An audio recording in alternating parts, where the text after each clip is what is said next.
Good morning everyone, so my topic is role-playing and simulations, lesson 16. Role-playing and simulations are strategies categorized under creative dramatics, along with the dramatic play and mock trial. So let's talk about first role-playing. Role-playing is unrehearsed dramatic presentations that enables participants to explore alternative solutions to a given problems. In this strategy, some students are tasked to enact their solutions to an open-ended situations while the rest of the class observes.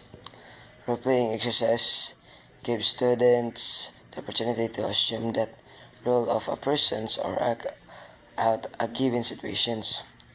This role can be performed by individual students in pair or groups which play out a more complex scenario.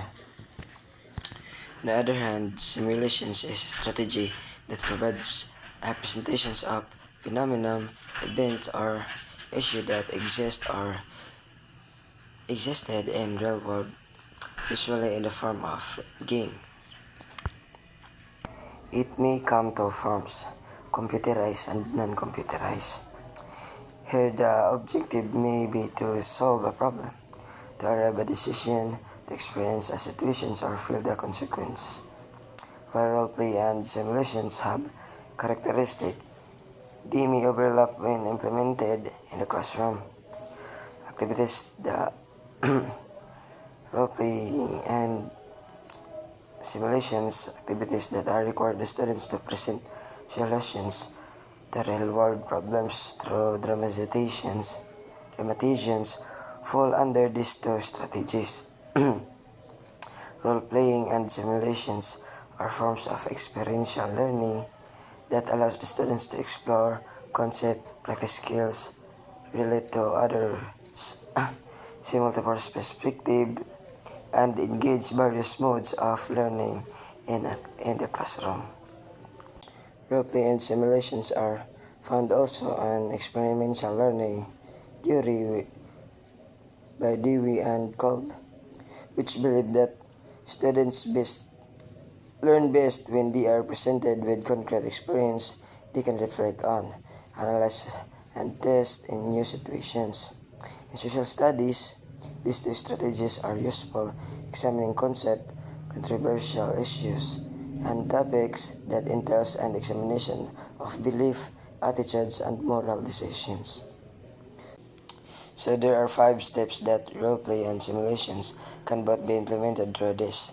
Number 1, initiations and directions. This involves simulations by identifying and discussing the problem to be resolved, situation to be experienced by the students. Number 2, describing the scenario. The teacher present the situation through explicit instructions or media presentations by showing pictures, watching a video, reading a story, or etc. and etc. Number 3, assessing roles. The teacher select members of the class and assign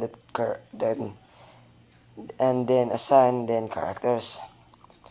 The actors, actress, and audience are briefed about the roles in the role play.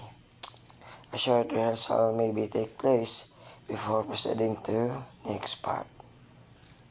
Number 4, enactment. Students present their scenario or engage in the simulations. Number 5, debriefing. This is considered as the most integral part because reflection, generalizations, and conclusion take place here. Character and audience process their actions and feelings and pose questions. In role play, switching on roles may be done to offer alternative solutions.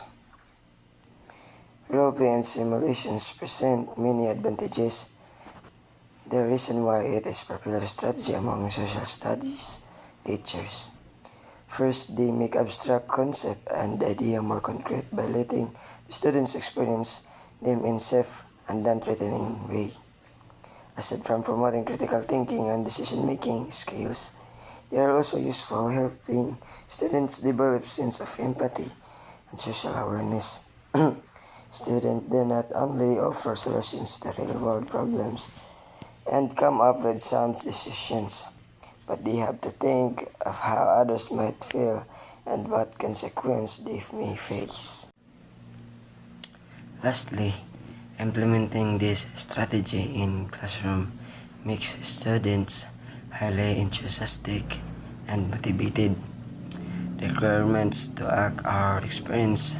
The situation makes learning fun and enjoyable and ensure that the active involvement of students in learning process. So there are tips of role playing and simulations. Number one, tips. Know your student. Choosing the student who are timid to perform may affect the conduct of activities, especially if they are given crucial roles. But it is important also to give everyone a chance to act, not just those who always volunteer. Number two, constantly remind the student that the roles represent that characters and not their classmate to avoid typecasting. Number three, assign tasks to the audience. While watching, they can write their observations nor question that will be entertained in the debriefing part. 4. Computerized simulations. Always preview the content. Sometimes scenes and language might not be suitable for elementary students. Number 5. Be aware of your role as a teacher. The teacher may act as a coach, clarifier, discussant, or observer, depending on the readiness and ability of the students.